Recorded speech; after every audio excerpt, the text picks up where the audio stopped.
What's going on YouTube? It's your friend Anonymous Boss coming back at you with another video. This is the real part 4 of the Star Fox Book Club series. It's the penultimate edition of this series. It's been really fun. I think the pace has been very slow, but that's been good for me because I've been able to read all kinds of other stuff in between, and it's allowed me some time to get a few of the magazines which the Star Fox was originally serialized in. It's the fantasy and science fiction magazine, and so before I get into the meat and potatoes of what's happened in this 50 pages of what we've read, I would like to show you guys the fantasy and science fiction magazines that Star Fox was originally serialized in. So it's 3 issues. It's February, April, and June of 1965. So there's not much in these in the way of illustrations like a lot of the other pulps, but they're still cool. They have some cool covers, and this is the first one where Mark and Reprisal was published in, and you may be able to see right there, Mark and Reprisal by Poul Anderson. And what does it say? It's a new novel, so it's more of a novelette. But yeah, all 3 of these were considered short novels that got put together. And one interesting thing that I noticed is when I was reading this last one, which was the beginning of Admiralty, which is the last portion of the Star Fox, it was different in the magazine, which I thought was interesting. I think Poul Anderson kind of elaborated more and kind of did a little bit more work to flush it out on the actual book version here.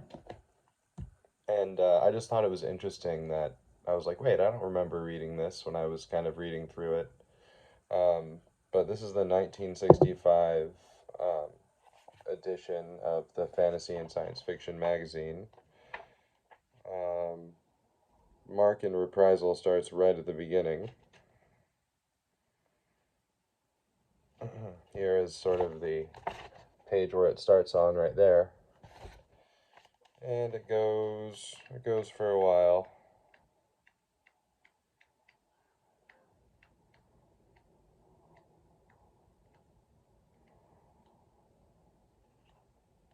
This has a stamp every few pages. Um, who's that? Julie M. Zuba.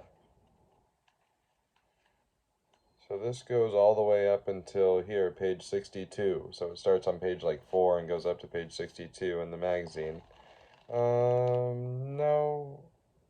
This was on the library. There's more stamps, and it was in the library of Leo S.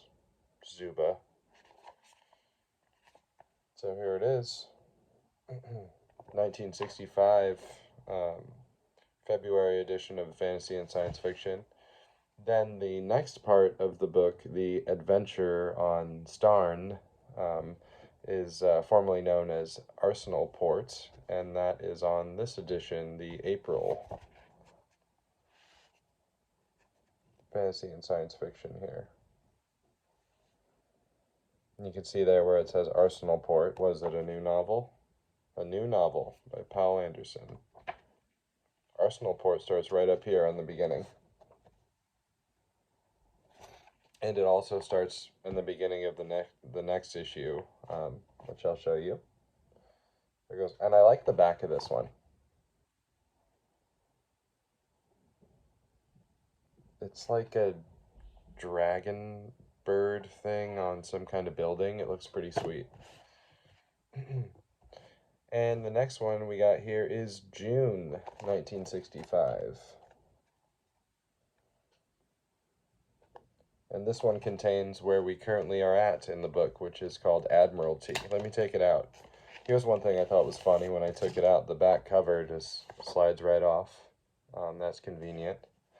But it's no big deal. It's no big deal. It's all there intact. It's an interesting little page, but it reads the same. You can just put it down. And Poul Anderson here. And then you'll see in the Admiralty starts right here on page 4. And it's funny because it is different than what's in this edition of the book. So I thought that that was kind of interesting. All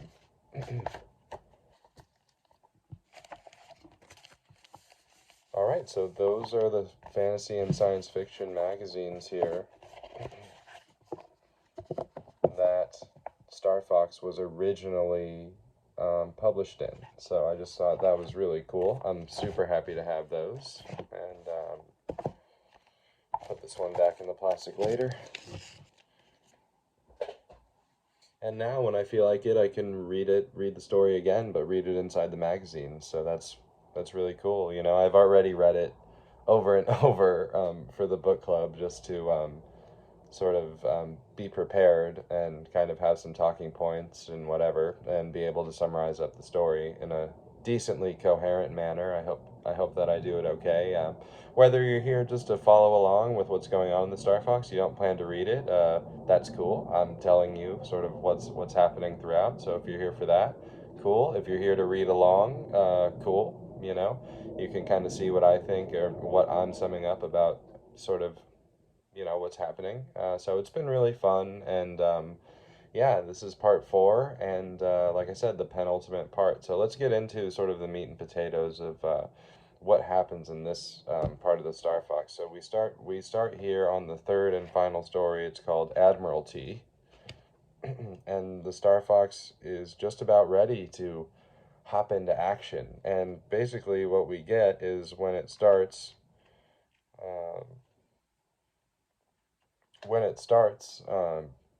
we get Gunnar Heim and the Fox crew kind of out, and they detect a a Aleronian craft that's sort of around New Europe, which is the planet where we pretty much know that there's people alive on that planet, even though the Aleronians would not, would say otherwise.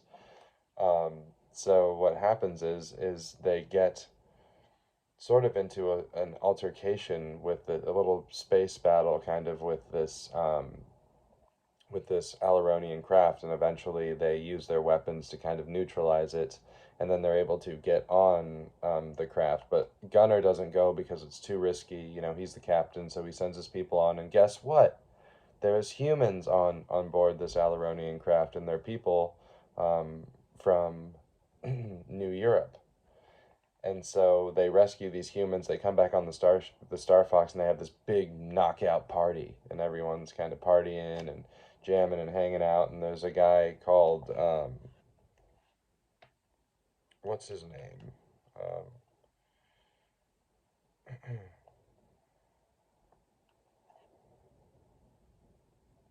his name is Jean Irabarn, and I'm probably saying that wrong, but Jean Irabarn, and he kind of befriends and talks to Gunnar for a little while, and he finds out that this Jean Irabarn just happens to be the brother-in-law to his beloved Madeline, who is a woman that kind of since the very very beginning, when he first meets Vidaz, um, he asks about her, and Vidaz doesn't know who she is, but he's in this room and he's talking to Irabarn about things on New Europe, and they're just kind of discussing sort of what's been going on and how they've been using guerrilla warfare to kind of like fend off the Aleronians, which I thought was pretty cool, and it was awesome to see a small group of ragtag humans, and they're all French. They all pretty much speak French, but they've been there for quite some time now, and so they live kind of in the off the grid parts of the planet, and they use guerrilla warfare to kind of like stay above ground. But the Aleronians are clearly the more powerful ones. The New Europeans, first of all, there's only 500,000 of them, and so they're semi outnumbered. I mean, the Aleronians, they're in their star system, which is the Aurora star system, which is the name of their sun, and the moon on New Europe is called Diane, which I thought was pretty cool. So they're sort of on the outskirts of that system. So the Aleronian presence is just kind of in spaceships mainly, but they're trying to hold down New Europe and kind of claim it as their own. But there's humans that are still there, that are kind of like not down with that. And but they live there, their normal lives and stuff, and they have a military presence. And so they're on the Star Fox, and Erebarn, Gunner finds out that Erebarn is Madeline's brother-in-law. So pretty much finds out that she's married, finds out she has 4 kids, and she's had this whole life. And it was kind of a young fling of Gunner's, but it was a powerful young fling that kind of left its mark on his brain. He's known that she's been there for a while, and he's thought of her. She's been on his mind, like not so much that he's gonna go back and he's gonna remarry her and he's gonna, you know, go win her back, but it's more that he cares about this person, and it just happened to be an old romance that, ever since he heard that New Europe was attacked, he's worried and been concerned for her. And but he's come to find out that now, some years later, she's married to an engineer who's Erebarn's brother. I think his name's Pierre, and she has 4 kids. Anyways, he finds this out on the Star Fox, and he's like, okay, well, I have to go down to um, New Europe to talk with them and to strategize, about how we're going to handle this situation. And a lot of the crew was kind of like, no, Captain, like, you shouldn't go. It's too dangerous. Like, what if they see you? What if you die? Then we don't have a captain. And he's normally, under normal circumstances, they're right, probably. But because he wants to see Madeline and he wants to go, down there, he kind of makes it a point that he's going to be the one who, takes the smaller ship. So they basically put the Star Fox way out in space somewhere where it can't be detected, and they kind of work on some repairs because in their space battle they kind of got hit a little bit. So they're working on some repairs way out in space where they can't be detected, and they take another smaller ship into the atmosphere of New Europe, and they get down undetected. And it's kind of a there's really a cool part where um, there's a cool part where it shows Gunner's like abilities as a pilot, that I really liked. And so I'll read a little bit about this because they had kind of a dramatic sort of landing down on New Europe, which I thought was really well described and described Gunner as a pilot really well. So when the 50,000 tons to which she was grappled hit the outermost fringes of atmosphere, she let go and dropped behind. But she could not retreat far. Too many kilometers per second of velocity must be shed in too few kilometers of distance before ablation devoured her. That meant a burst of drive forces, a blast of energies from a power plant strained to its ultimate. The enemy's orbital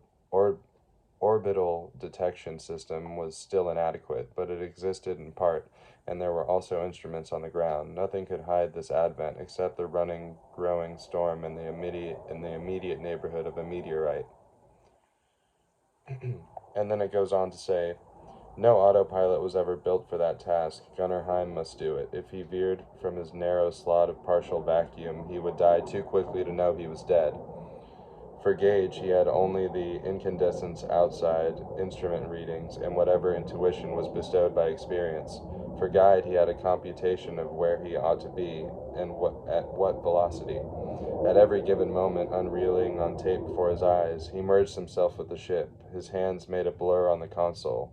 He did not notice the waves of heat, the buffetings and billowings of turbulence, save as a thunderstorm deep in his body. So I thought that was cool. It was like him, it was saying how difficult the flight down was sort of going to be, and then it was like how Gunnar Hine like merged himself with the ship and he was just one with it. I just thought that was so cool.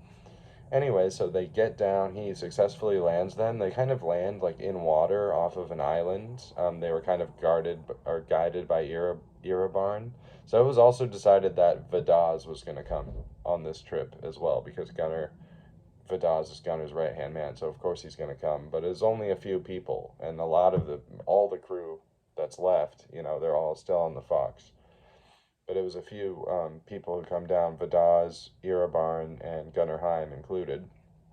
So they land sort of off of this island, and they kind of get off the ship, and it kind of starts flooding, and they have to like swim um, up to the shore, and that's where they meet this dude called Divigny, Robert de Vigny, and he's sort of the military leader on at this little outpost of this island of people on New Europe.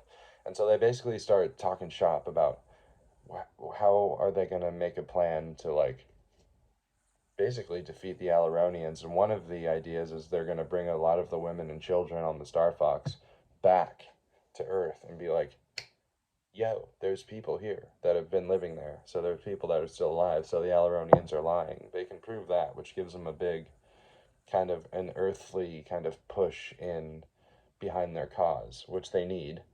Um, and then they speak of other ways to in order to get the people out, they have to distract the Alaronians. So the Star Fox is going to have to kind of do its privateering. It's like space pirate kind of shit disturbing in space to like distract the Alaronians so that they can get the people out and then get them back to Earth as proof that people on New Europe are still existing and still under these like the eye sort of the Alaronians, the evil alien eye of these Alaronians who talk a mean game. When they talk, it sounds like singing these scales that Beethoven couldn't even fathom in his brain. And so they're good talkers and they're good at like beguiling, but like ultimately the Alaronians want to take New Europe for themselves and they want to steal it from humanity. And New Europe is a beautiful, beautiful planet. I'm gonna read a little bit about when they get up to the shore of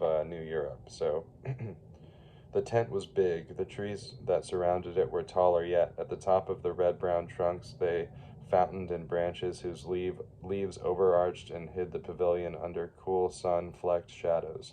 Their foliage was that greenish gold hue the native grasses shared to give the Garrett's country its name.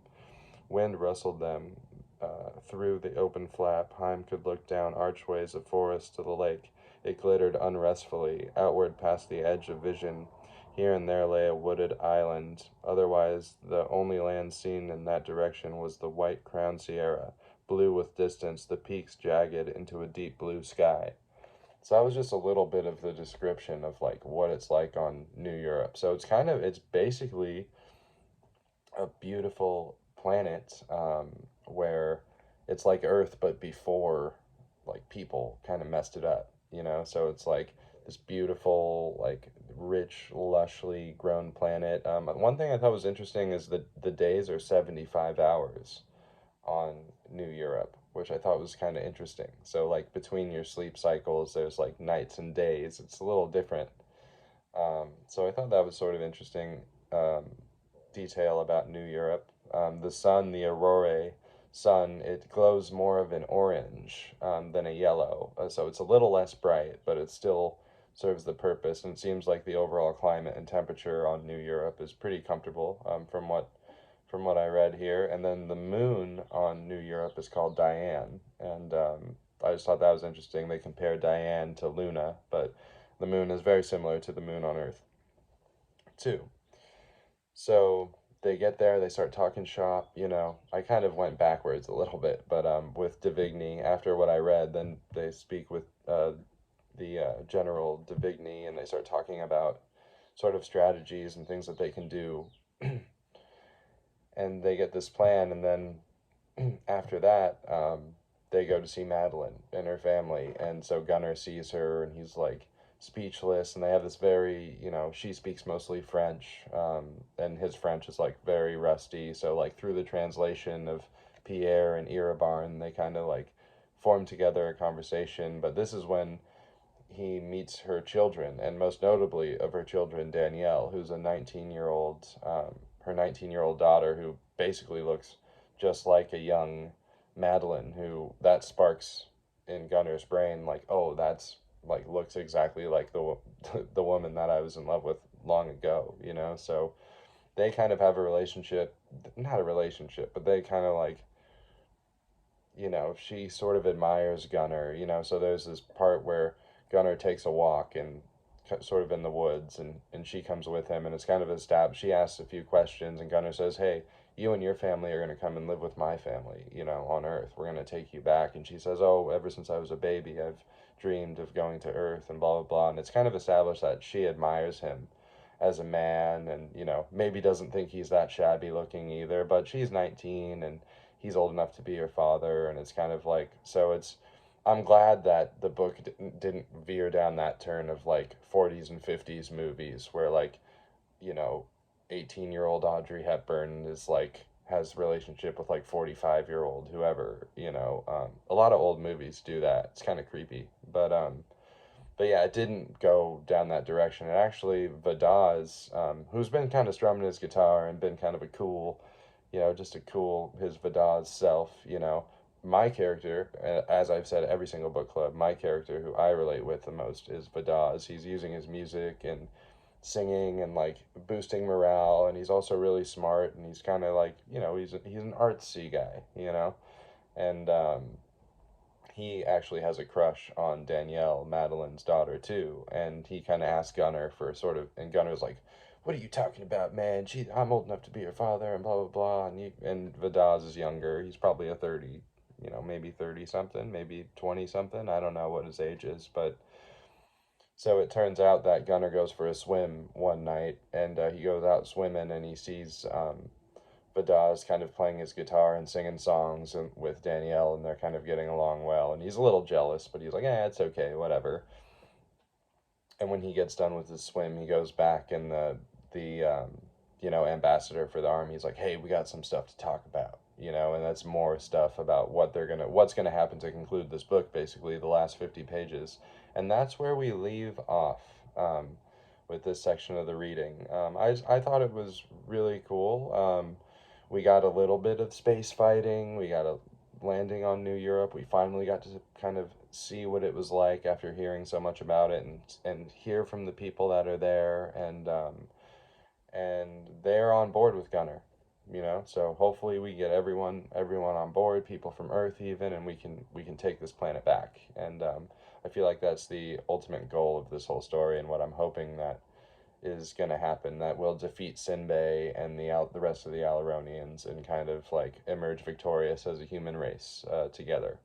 So so that's where we're at right now. So for the next one is going to be the very last the last section, and so on my edition here, it's page 203. It's chapter 6 of Admiralty, and then that's all the way until the end. So we're going to go till the end, which is chapter 10. So 6 through 10, pretty short reading, and that is going to sum up everything that happens here in the Star Fox. Thank you guys so much for joining me. I hope you've had a wonderful week, and we'll see you again on the next one. Peace.